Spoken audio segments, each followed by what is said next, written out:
fi baiti min buyutillah yatluna kitaballah wa yatadarasuna bainahum illa nazalat alaihimus sakinah wa ghasyiyatuhumur rahmah wa hafatalhumul malaikatu wa dzakarallahu fi man indah. Tidaklah berkumpul suatu kaum di rumah-rumahnya Allah Subhanahu wa taala, yatluna kitaballah, mereka membaca kitabullah dan kemudian saling mempelajari dari kitabullah, kecuali Allah akan menurunkan kepadanya ketenangan. Allah Subhanahu wa taala akan memberikan kepada mereka rahmat, dan malaikat akan menaungi majelis mereka, dan Allah Subhanahu wa taala akan menyebut nama mereka sebagai bentuk memuliakan dari orang-orang yang mereka menghabiskan waktu mudanya, sisa dari umurnya untuk mengenal Allah, mengenal Rasul melalui warisan yang diwariskan oleh Nabi Muhammad sallallahu alaihi wasallam. Dan hadis-hadis yang lainnya, ya, di antaranya juga hadis datang dari Muawiyah radhiyallahu taala anhu, Nabi sallallahu alaihi wasallam mengatakan, "May yuridillahu bihi khairan yufaqihu fid din." Barang siapa yang seseorang diinginkan kebaikan oleh Allah, maka Allah akan cerdaskan dia dalam agama. Ya. Oleh karena itu Al-Imam Abdullah bin Mubarak rahimahullah mengatakan sifat-sifat, ciri-ciri dan tanda-tanda Allah Subhanahu wa taala mencintai hambanya. Pertama, kata Abdullah bin Mubarak, Allah akan pintarkan dan cerdaskan dia dengan agama.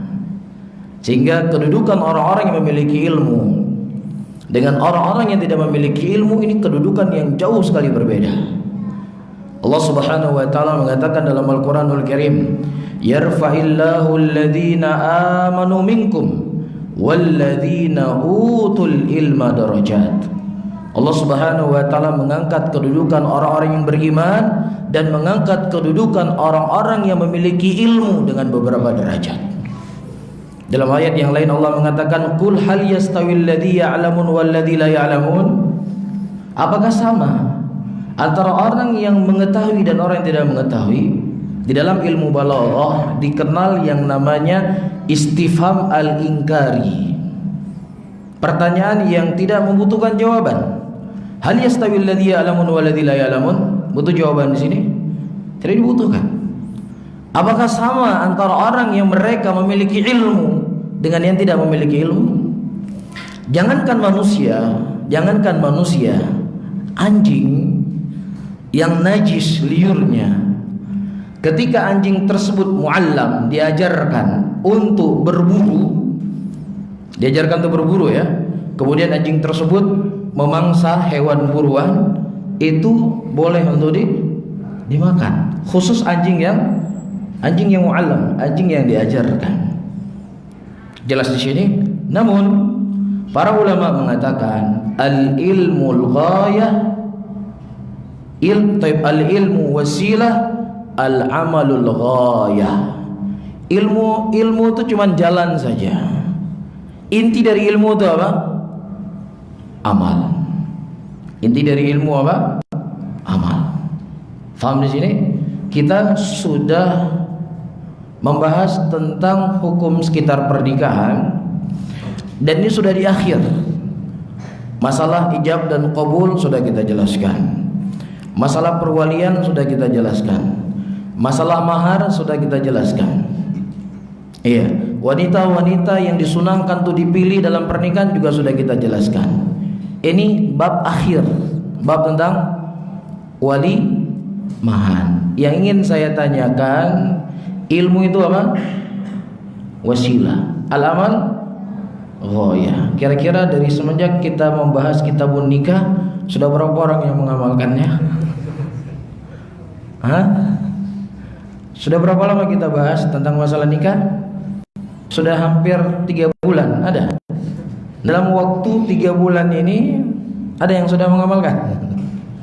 Belum ya? Tapi mudah-mudahan Allah mudahkan urusan antum semuanya. Qulu amin ya ikhwah. Kenapa tuh enggak amin kan? Amin. Baik, pada malam hari ini saya akan membahas hukum seputar walimahan. Apa hukum walimahan tersebut? Baik. Di sini disebutkan, ayyuhal ikhwah rahimani wa rahimakumullah. Pertama, mal muradu bi walimatil urs, walimah sumiyat bidzalik. Apa yang diinginkan dengan walimatul urs? Sering kita dengar walimatul urs. Dan kenapa dia dikatakan sebagai walimatul urs? Al-jawab, annal walimata fil lughati mushtaqqatun minal walmi wa huwa al-qaidu wal jam'u. Iya, para ulama kita ketika mereka membahas sebuah permasalahan, ya, selalu mereka akan memulai dengan definisi secara bahasa dan definisi secara syar'i. Dan juga mereka menyebutkan asal kalimat dari kalimat itu apa. Ya, walimah, apa asal kalimatnya? Ya, misalnya taqwa, apa asal kalimat dari taqwa? Ta'ah, apa asal dari kalimat ta'ah? Ya, dan subhanallah, karena memang agama kita adalah agama yang indah, agama yang sempurna. Semua perkara yang dibutuhkan untuk kita mengenal agama ini telah ditulis oleh para ulama kitab-kitab. Ya, di antaranya Ibnul Faris, Ibnu Mandzur. Inilah penulis-penulis kitab kamus. Jadi kalau antum belajar bahasa Arab, ada yang namanya Kamus Munawwir. Ya, kamus apa lagi? Yang warna hijau? Hah? Nggak ada yang tahu. Taib, terjemahan dari bahasa Arab ke bahasa Indonesia. Hah? Muhammad Yunus. Taib. Tapi kalau antum baca kamusnya, kamus Ibnu Faris, Ibnu Mandzur, maka kamus bahasa Arab diartikan dengan bahasa Arab. Tetapi akan disebutkan di situ asal kalimatnya apa. Iya, jadi kalau seandainya ada sebuah kalimat yang antum dapatkan di dalam ucapan orang Arab, tidak disebutkan dalam kamus itu, tidak ada asal kalimatnya, maka itu bukan bahasa Arab, tapi bahasa musta'arab, bahasa asing yang diarabkan. Faham? Tapi sudah maklum itu sisi bahasa Arab.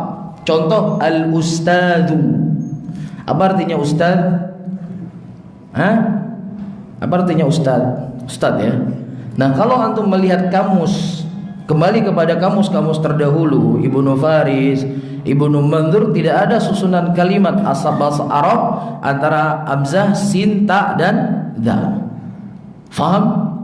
Walaupun bahasa ini sudah digunakan oleh orang Arab, maka disebut sebagai musta'arab. Tapi asalnya bukan bahasa Arab. Faham di sini? Karena tidak ada susunan kalimatnya. Faham, ya? Dan ini dijelaskan oleh para ulama lughah, dijelaskan oleh ulama bahasa.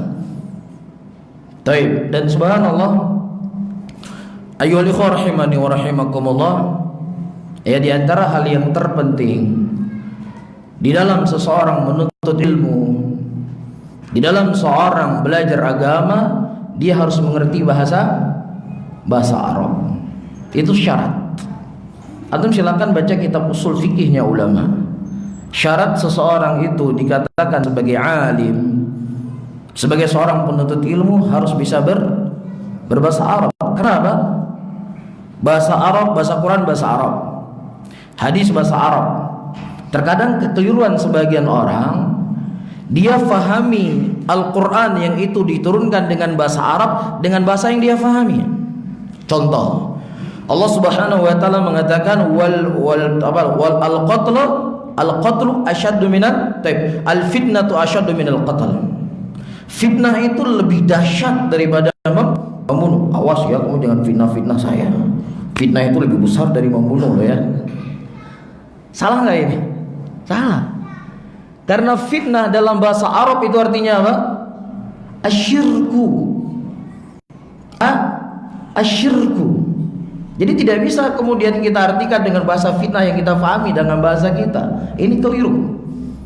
Allah Subhanahu wa taala mengatakan dalam Al-Qur'an, "Falyahdharil ladzina yukhalifuna an amri an tusibahum fitnah aw yusibahum adzabun alim." Berilah peringatan kepada orang-orang yang mereka menyelisih perkara kami, akan ditimpa kepada mereka fitnah. Atau melihat ucapannya Malik atau ucapannya Ahmad, al-fitnah hunae asyirku. Bisa difahami ya? Fitnah diinginkan ayat ini adalah syirk. Jadi nggak bisa antum mentang-mentang bisa fitnah berarti ayat ini maksudnya fitnah. Tidak. Fitnah di sini artinya apa? Syirik. Oleh karena itu penting seseorang mempelajari bahasa Arab. Iya. Kalau antum belajar bahasa Arab dari kitab Jurumiyah, ya dengan syarah Tuhfatus Saniyah, dengan kitab Mutamimah, ya syarah Al-Ahdal, atau kemudian masuk kepada kitab Qatrun Nada, ya syarah Ibnu Hisham rahimahullah, kemudian antum masuk Alfiyah Ibnu Malik dengan syarah ya ulama yang sangat banyak mensyarah Alfiyah Ibnu Malik rahimahullah, maka antum akan selalu melewati bab apa? Isim, fi'il, huruf, isim, fi'il, huruf, isim, fi'il, huruf di awal kitabnya. Syarah Ibnu Aqil contohnya. Semua dimulai dengan isim, fi'il dan huruf. Tapi subhanallah, di antara hal yang paling terpenting, seseorang ingin mubaris dalam ilmunya, kuat kokoh dalam ilmunya, ya, di antara kitab yang perlu dia pelajari adalah kitab Mughni li Ibn Hisham. Apa judul kitabnya? Mughni Labib li Ibn Hisham. Mughni Labib ini urutannya tidak seperti pada Jurumiyah, pada Mutamimah, pada Alfiyah Ibnu Malik, pada Qatrun Nada. Dia lebih membahas huruf hamzah. Dalam bahasa Arab huruf hamzah itu datang apa saja? An, in, inna, anna. Apa saja mana in, apa saja mana an, apa saja mana inna, apa saja mana anha. Dibahas oleh Ibnu Hisham panjang lebar dalam kitab tersebut. Iya, huruf ba. Apa saja huruf ba dalam bahasa Arab? Ada ba al-isti'anah, ada ba al-tab'idiyah, ada ba al-mulasaqah. Sehingga dengan kita memahami huruf ba di dalam nasul Quran dan nas sunnah, misalkan, ini akan lebih memahami agama itu lebih meluas. Allah katakan dalam Al-Quran, wamsahu biru'usikum. Contoh, wamsahu, hendaknya kalian membasuh kepala kalian. Allah di sini memakai huruf apa? Huruf ba. Di kalangan Syafi'iyah, huruf ba di sini diinginkan apa? Ba tabi'idiyah. Jadi kalau seandainya dia berwudu, membasuh di ujung rambutnya itu sudah cukup dalam mazhab Syafi'iyah. Karena mereka memahami ba-nya ba apa? Tabi'idiyah. Faham di sini? Dan ada ba yang diinginkan dengannya, sebagian ulama lain mengatakan oh bukan. Ba di sini adalah ba yang mananya al-mulasaqah. Dengan dalil firman Allah yang lainnya, liyatufu bil baitil atiq. Hendaknya mereka tawaf. Allah memakai huruf apa?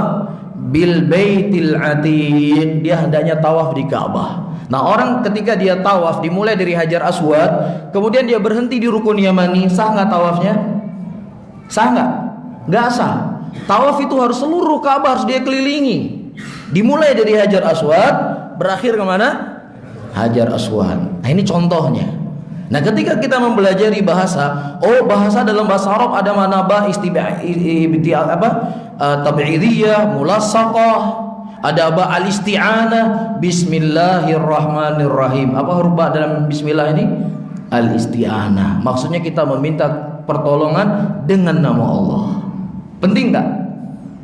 Penting ya? Nah, jadi kalau antum ingin memperluas agama, terlebih ketika kita membahas masalah fikih nantinya, perdebatan ulama di situ, dari sisi dalil, dari sisi bahasa, dari sisi usul fikihnya. Nah, siapa yang ingin kuat dalam memahami agama, dia harus menguasai hal-hal yang disebutkan di sini. Jelas ya? Nah, minimal antum harus menghabiskan waktu berapa tahun? 3 tahun untuk belajar bahasa Arab dari Jurumiyah, Mutamimah, Qatrun Nada, Alfiyah Ibnu Malik, dan kemudian Mughni Labib li Ibn Hisham. Ini 4 kitab. Tetapi kalau antum belajar syarah Jurumiyah dengan syarah Tuhfatus Saniyah, Mutamimah sudah mencukupi. Tetapi kita kan ingin mendapatkan sesuatu yang terbaik ya. Di antara kitab yang paling penting kita pelajari adalah apa? Mughni Labib. Tuhfatus Saniyah itu sudah tamat. Tuhfatus Saniyah sudah pernah tamat kitab Tuhfatus Saniyah? Belum ya?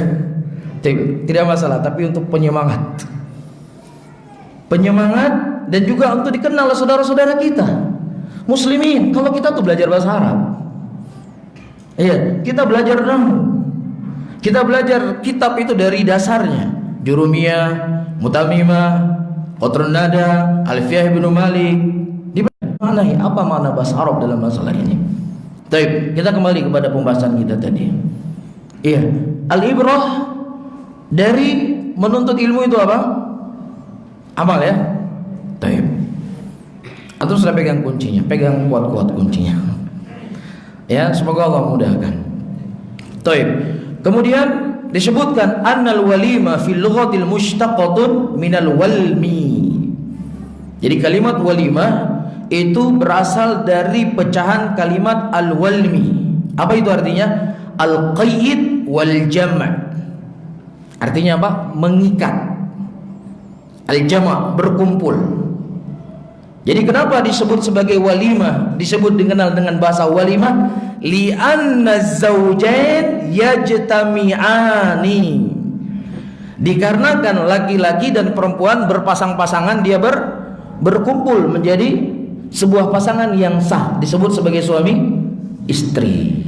Maka disebut sebagai walimah karena asal kalimatnya dari al-jam' wal qaid. Bisa dipahami? Taib. Dan juga disebutkan wa yuqal aulama fulanun. Ya, aulama fulanun idza ijtama'a khalqahu wa aqlahu. Aulama fulanun, si fulan itu telah berkumpul dengannya. Maksudnya apa? Sama pemikirannya. Pemikirannya dia sama dengan dia. Jalan pikirannya sama antara si A dengan si B. Nah, bahasa Arab bilangnya apa? Aulama fulanun. Jadi jangan kita katakan dia pikirannya sama, huwa ra'yuhu sawa-sawa. Ini bukan bahasa Arab ini.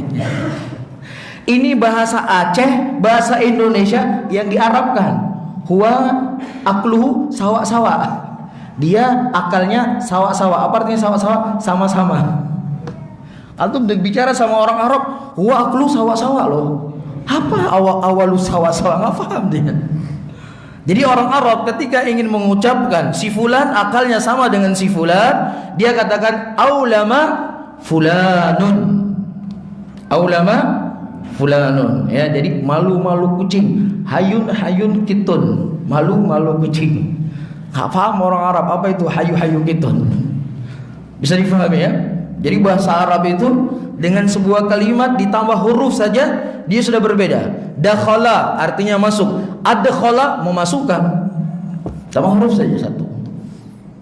Tadakhala artinya saling masuk-masuk. Saling masuk. Paham di sini? Cuman tambah huruf.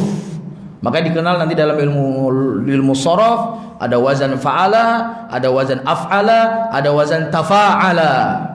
Ada makna-maknanya di dalam bahasa Arab. Baik. Kemudian juga dikatakan awwalama fulanun idza amala walimahan. Juga dikatakan awwalama fulanun. Maksudnya apa? Si fulan itu sedang melakukan apa? Walimahan. Baik. Wal asal walimah tamamu syai' wa ijtima'u wa minhu at-tam al-qaum yakni ijtama'u. Jadi asal walimah itu adalah sempurnanya sesuatu, berkumpulnya sesuatu. Oleh karena itu di dalam bahasa orang Arab mereka mengatakan at-ta'amal qaum. At-ta'ama. Apa artinya ta'ama? Ijtama'u. Ijtama'u. Oleh karena itu dalam bahasa Arab disebut orang kembar apa namanya? Apa bahasa Arabnya kembar? Apa bahasa Arabnya kembar? Ih, dia kembar sama si fulan. Ini saudara kembar kamu ya? Apa bahasa Arabnya? Apa bahasa Arabnya? Tahu amah. Ya, kembar itu bahasa Arabnya tahu amah. Bisa difahami ya? Baik. Wa hiya fil haqiqah jami'atun lil amrayn. Fa fiha ijtima'un wa fiha itmamun. Jadi kalimat walimah ini tersusun dari dua hal. Yang pertama, istima' wa fiya itmamun, perkumpulan yang itu sudah sempurna.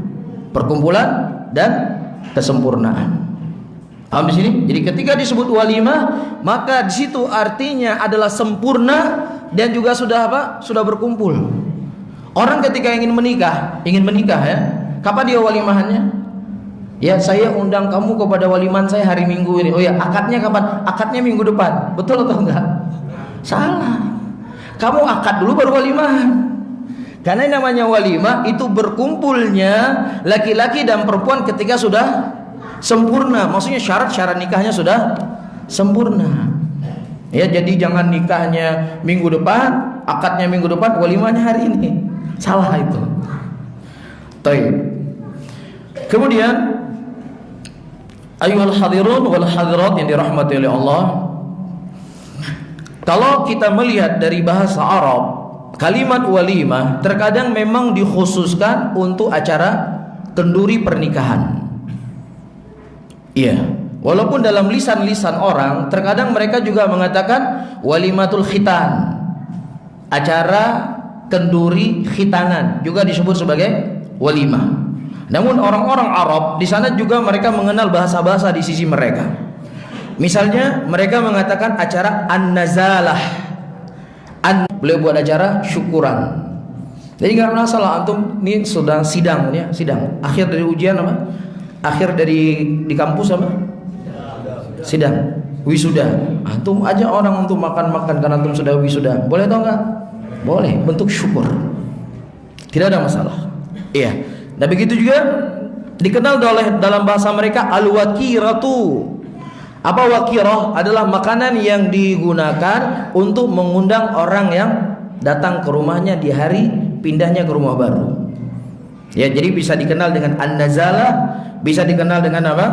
Al-wikarah. Jadi kalau ada orang Arab, saya ingin undang kamu wikarah ya. Paham berarti sekarang ya? Oh, dia pindah rumah baru. Hafal ya?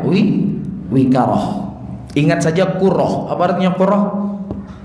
Mana Haris? Mana Abul Hasan? Nggak ada. Apa artinya qurrah? Qurratul qadam. Apa artinya? Sepak bola. Kalau qurrah, bola sepak. Taib. Dan juga di sana dikenal dengan aqiqah. Aqiqah adalah makanan pada acara kenduri bayi yang lahir pada hari ke-7, namanya aqiqah. Jelas di sini? Ada nama-nama yang lain yang disebutkan oleh para ulama di sana. Taib. Kemudian al-ursu wal-urusu. Al-ursu dengan disukun ra, wal-urusu dengan didomma huruf ra. Dia artinya apa? Huwan nikah. Saya ingin mengundang kamu walimatul urisu. Betul enggak? Saya undang kamu ya pada acara walimati urisu. Salah atau betul? Hah? Salah. Yang benarnya apa? Al-arsu, ya, al-arsu atau al-ursu atau al-urusu. Jadi Masya Allah ya, bahasa Arab itu antum beda sukun, huruf di tengah itu sudah beda artinya. Jadi antum katakan walimatul urusu, walimatul urusi atau walimatul ursi. Paham ya? Dan orang-orang yang memang menjaga bahasa, antum pernah saya cerita tentang Sibawayh ya. Sibawayh ini mungkin dalam masalah, kalau dalam kita kenal fikih, dia seperti Imam Syafi'i, seperti Imam Ahmad, seperti Imam Malik, seperti Imam Abu Hanifah. Tetapi dalam bahasa dia dikenal orang yang sangat jago dalam bahasanya. Dia ini hidup di zamannya Hamad bin Salamah. Hamad bin Salamah adalah ulama dari kalangan ahlul hadis. Tetapi tidak ada satupun hadis yang diriwayatkan oleh Sibawayh. Tidak ada hadis. Padahal dia hidup di zamannya ahlul hadis. Kenapa sebabnya? Waktu itu Sibawayh hadir di majelisnya Hamad bin Salamah. Hamad bin Salamah membaca sebuah hadis. Dibaca oleh Hamad bin Salamah, laisa Aba Darda. Laisa Aba Darda, itu hadis yang dibaca. Langsung Sibawayh, karena mungkin baru belajar jurumiyah ya, mungkin bahasanya kita baru belajar fi'il wa fa'il dan seterusnya. Ya Hamad, Anda keliru bacanya, salah kamu baca. Seharusnya laisa Abu Darda, karena laisa ini adalah akhwatu kana, yurfaul ism wa tunsabul khabar. Faham? Jadi laisa ini dia saudaranya kana, dia itu merofakkan isim dan menasabkan khabar. Nah, rafa dari asmail khamsah itu apa? Laisa Abu Darda. Faham di sini? Kemudian kata Hamad bin Salamah, lah hanta ya si bawe, ente salah si bawe. Laisa di sini artinya illa. Apa artinya? Illa. Kadang memang masya Allah ya. Ya gitulah kita itu kita ya. Saya kalau punya ilmu satu jengkal itu memang biasanya wah kita seperti orang jago silat sabut putih ini. Pokoknya siapa wah sedikit-sedikit wah. Itu kita masih ya. Kalau orang sudah punya ilmunya 3 jengkal, itu merasa dirinya bodoh. Disebutkan dalam Sahih Muslim. Ada seorang laki-laki, pada waktu itu Abdullah bin Mas'ud sedang baca Al-Quran, baca surat Yusuf. Antum tahu ya siapa Abdullah bin Mas'ud? Rasulullah SAW mengatakan, man arada ayasma Quran fima nuzil.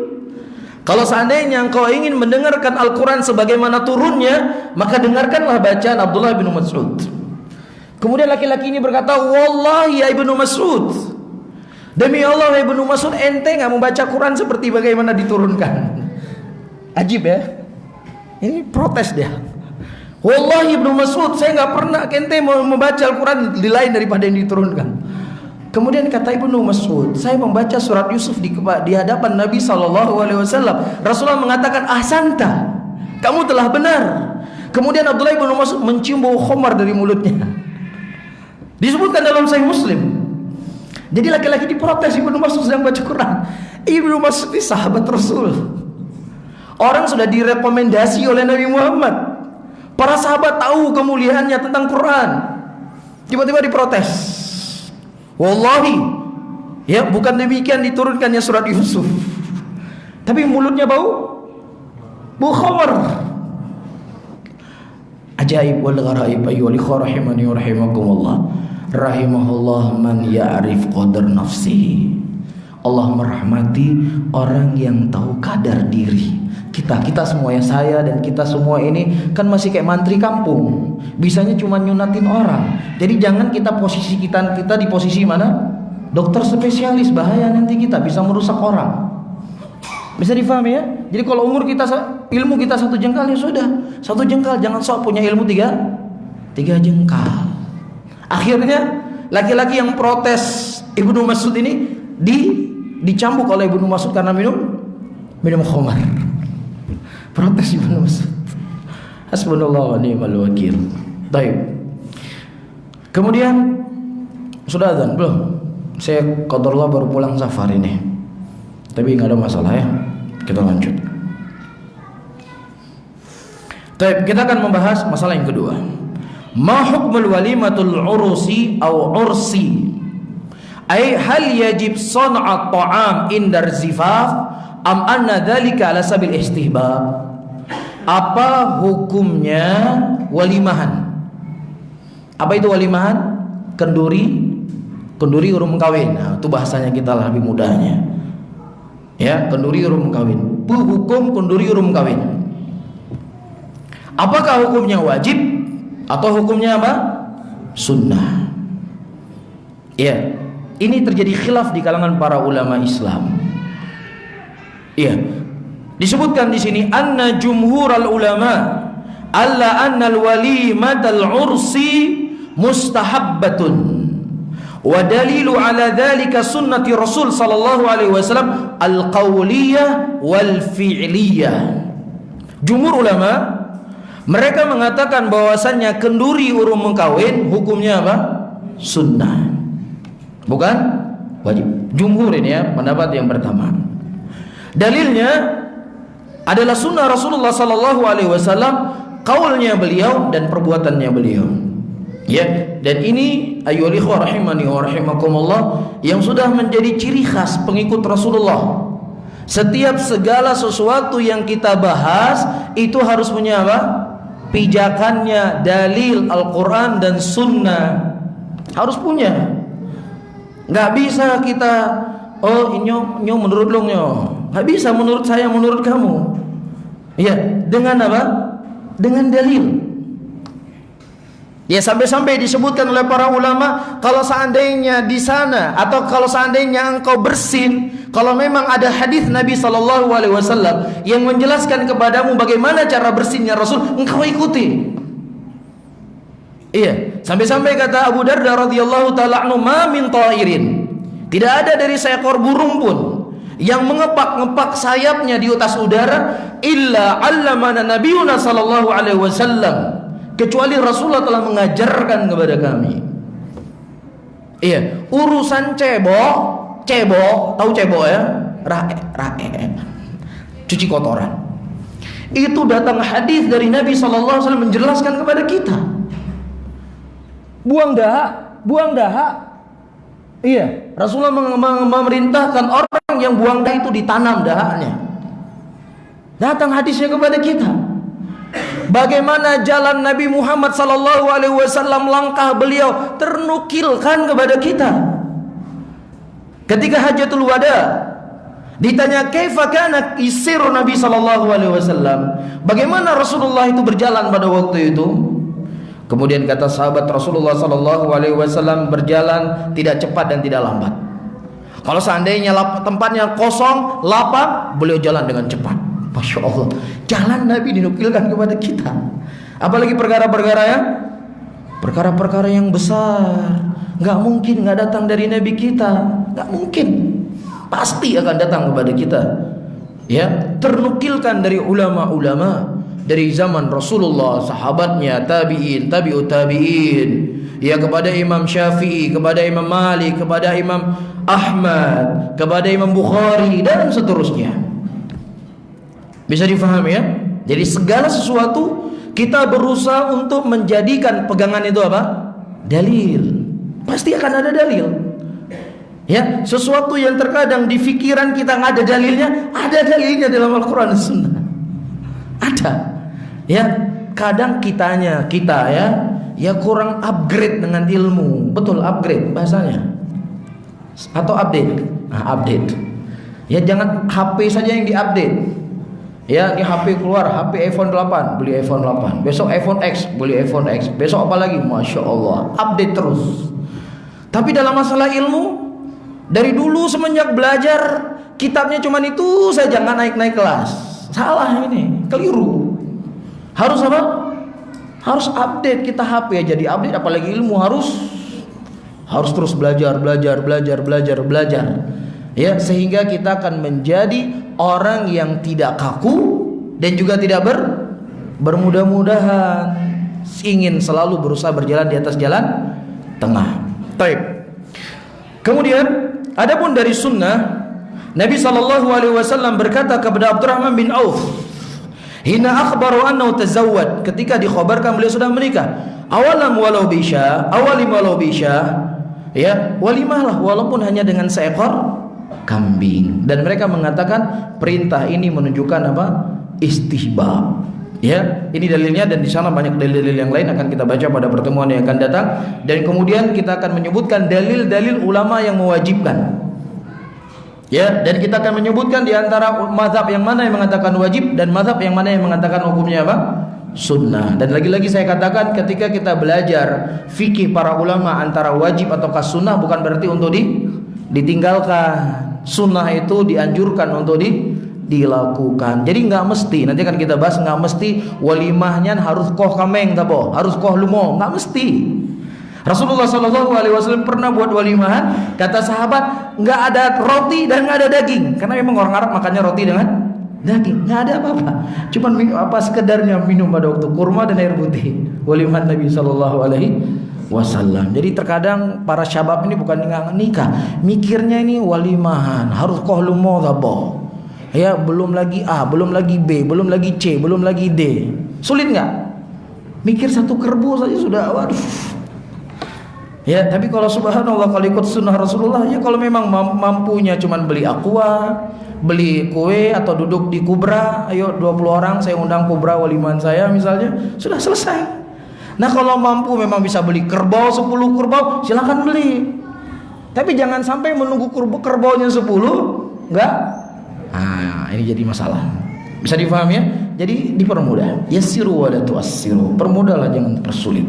Wallahu a'lam bishawab. Insyaallah akan kita sampaikan pada pertemuan yang akan datang. Ya, mungkin ada sesuatu yang mau disampaikan atau ditanyakan, silakan. Silakan ayah. Waalaikumsalam warahmatullahi wabarakatuh.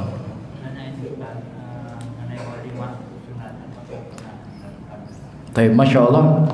Apakah walimatul khitan pernah dilakukan oleh Rasulullah SAW dan para sahabatnya? Al-Imam Ibnu Qudamah rahimahullah menyebutkan dalam kitab Mughni Al-Kubra li Ibni Qudamah. Antum silakan buka bab walimatul khitan. Ternukilkan sebagian sahabat Rasulullah SAW pada waktu itu mereka mendatangi acara walimatul khitan, ada sebagian mereka tidak mendatanginya. Sehingga menunjukkan apa? Telah ternukilkan dari sahabat Nabi SAW mereka membuat acara walimah kenduri urun sunat. Ya, ternukilkan dari mereka. Jadi tidak bisa seseorang mengatakan oh itu bid'ah, nggak ada, itu ada. Bukan, itulah tadi saya katakan perlu kita mengupdate apa mengupgrade. Mengupdate ilmu. Jangan salah-salah ngomong nanti diketahuin sama. Bisa difahami ya? Jadi tidak ada masalah buat walimatul khitan itu ternukilkan dari sebagian sahabat Nabi sallallahu alaihi wasallam. Wallahu a'lam bishawab. Sudah adzan? Saya pinginnya adzan. Belum ya? Baik, silakan Pak. Waalaikumsalam warahmatullahi wabarakatuh. Masya Allah. Seandainya akikah sunnah kan 7 hari. Ya.